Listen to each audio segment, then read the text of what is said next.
안녕하세요. 재테크 뉴비 꽁삼입니다. 여러분, 요즘 가난이라고 하면 어떤 장면이 떠오르세요? 예전에는 가난하다고 하면 밥 굶고 노숙하고 누가 봐도 찢어지게 힘든 삶, 딱 떠오르는 그림들이 있었죠. 그런데 요즘은요, 겉으로 보면은 전혀 가난하지 않은데 속을 들여다보면 굉장히 취약한 사람들이 많습니다. SNS 보면 평범한 또래들이 명품 사진을 올린다던가 좋은 차 타고 좋은 호텔 사진 같은 것들도 올리곤 하는데, 막상 이야기 들어보면 통장에 비상금 100만 원도 없고 월급 들어오자마자 카드값 때문에 사라지고 당장 일이 끊기면 막막해지는 사람들이 은근 많더라고요. 그래서 오늘은 이 얘기를 한번 해보려고 합니다. 풍요의 시대에 진화한 가난의 새로운 모습, 즉 겉은 화려한데 속은 위태로운 사람들을 보며 가난을 현대적으로 재정의해 보겠습니다. 바로 들어갈게요.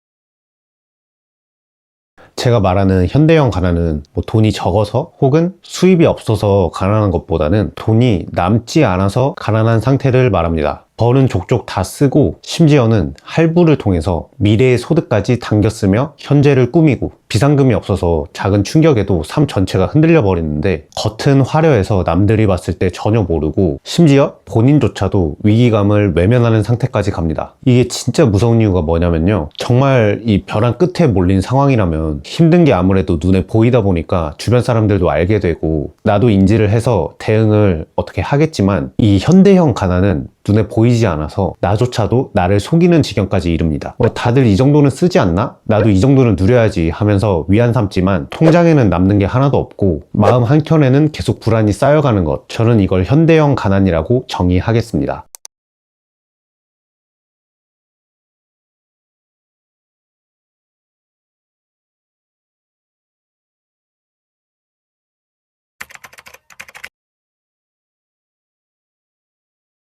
여러분, 이 이야기가 요즘 젊은 사람들이 정신이 나갔다는 소리가 절대 아닙니다. 저는 오히려 이게 되게 자연스러운 현상인 것 같아요. 왜 그러냐면 현대사회에 새로운 소비 구조와 심리가 같이 작동했다고 봅니다. 일단 구조적으로 미래의 소득을 당겼을 수 있는 환경이 너무 잘 되어 있어요. 신용카드는 일단 지금 수중에 당장 돈이 없더라도 일단 이걸 가능하게 만들고, 할부는 부담되면 쪼개서 갚을 수 있죠. 이게 진짜 잘만 쓰면 엄청 편리한 도구들입니다. 카드사가 나쁜 게 절대 아니에요. 문제는 이 도구들이 너무 편리해서 나의 소비 자제력이 약해지기 시작한다는 거예요. 처음에는 아주 작은 할부로 시작해요. 어차피 월 몇만 원인데 하면서. 그런데 그게 2개가 되고 3개가 되고 어느 순간 내 월급이 들어오기 전부터 이미 이거저거 줄을 서 있습니다. 그때부터 진짜 무서운 건 내가 돈을 쓰는 게 아니라 돈이 나를 끌고 다니는 게 돼버리죠. 미래의 소득을 당겨서 카드를 긁고 다녔으니 미래의 나는 그걸 갚느라 선택지가 줄어들 수밖에 없습니다.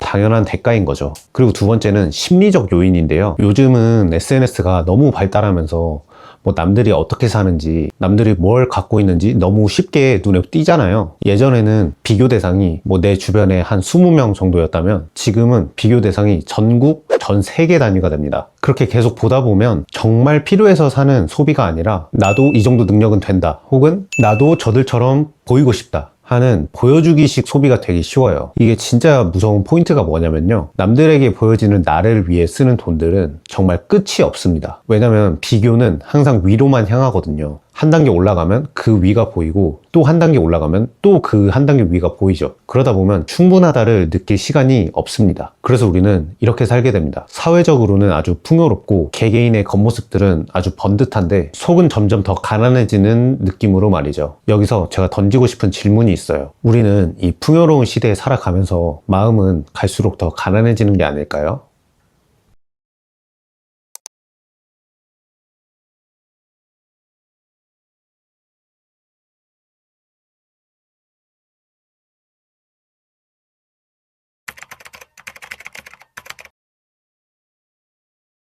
자, 그럼 결론적으로 제가 말하는 현대형 가난의 본질은 이거예요. 현대형 가난은 선택권이 없는 상태입니다. 우리가 일을 쉬고 싶어도 못 쉬고 그만두고 싶어도 그만두지 못하고 아픈 것조차 치료를 미루게 되고 어떤 금융적인 기회가 오더라도 준비가 안 되어 있으니 잡기 어렵고 작은 사건 하나에도 삶이 통째로 흔들리는 상태입니다. 이 선택의 자유라는 것이 아예 없는 상황인 거죠. 저는 부자를 이렇게 생각해요. 물론 자산이 많아야 부자겠지만 많고 적음의 기준은 너무 상대적이라 비교를 하자면 끝도 없어지고요. 우리가 흔히 보는 고급차, 뭐 큰 집, 럭셔리 라이프 이런 것들도 물론 부자의 모습이 맞지만 저는 한 발 더 나아가서 겉으로는 설령 평범해 보일지라도 경제적 결정을 자유롭게 내릴 수 있는 능력, 싫은 건 싫다라고 거절할 수 있는 자유로움, 그리고 시간과 소득을 맞바꾸는 노동에 덜 의존하는 사람의 시간적인 여유, 이런 것들이 부자들의 진짜 기준인 것 같습니다. 부자의 핵심은 과시가 아니라 선택권에 있다는 거죠. 제가 실제로 본 자수성가형 부자들 중에서도 능력에 비해서 평범한 차를 타거나 대중교통을 이용하고 집의 크기나 위치 같은 거에 집착하지 않으며 시간적 여유들이 엄청 많으시고 이 스트레스를 피할 수 있는 선택들을 자유롭게 하면서 옆에서 봤을 때 여유로움이 넘치는 분들이 많으시더라고요. 그 여유에서 나오는 아우라를 느껴보니까 아, 이런 여유가, 이런 자유가 진정한 부의 기준이구나 라고 느끼게 되었습니다. 그리고 반대로 명품이랑 고급차를 휘감고 다니지만 매달 카드값을 걱정하고 비싼 물건들을 과하게 애지중지하고 한번 흔들리면 모든 게 무너질까봐 불안해하는 사람들도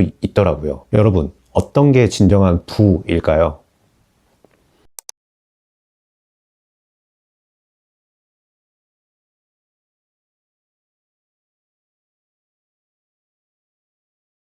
네, 여러분, 끝으로 오늘 영상 정리해 보겠습니다. 오늘 제가 말한 2026년 가난의 제 정의는 이거였죠. 예전에는 가난이 눈에 보이는 결핍이라면 현대형 가난은 겉은 화려한데 속은 취약한 상태, 그리고 그 취약함의 본질은 충격이 왔을 때 버틸 여력이 없고 선택의 자유가 아예 없는 것이다. 그리고 여기서 오해 요소는 꼭 하나 짚고 갈게요. 제가 오늘 할부나 신용거래에 대해서 얘기를 했지만 이 부채라는 것 자체가 무작정 나쁘다는 뜻은 절대 아닙니다. 부채는 상황에 따라 전략이 될 수 있죠. 전략적인 부채는 충분히 현명한 선택입니다. 다만 제가 말한 현대형 가난은 내실보단 외형에 치우친 소비들 때문에 미래 소득을 계속 당겨 쓰면서 본인의 금융 체력을 스스로 갉아먹는 구조입니다. 여러분들이 생각하는 현대의 가난은 어떤 모습인가요? 여러분들이 본 사례나 드는 생각을 댓글로 한 번씩 남겨주세요. 구독까지 눌러주시면 정말 큰 힘이 될 것 같습니다. 오늘도 끝까지 봐주셔서 감사합니다.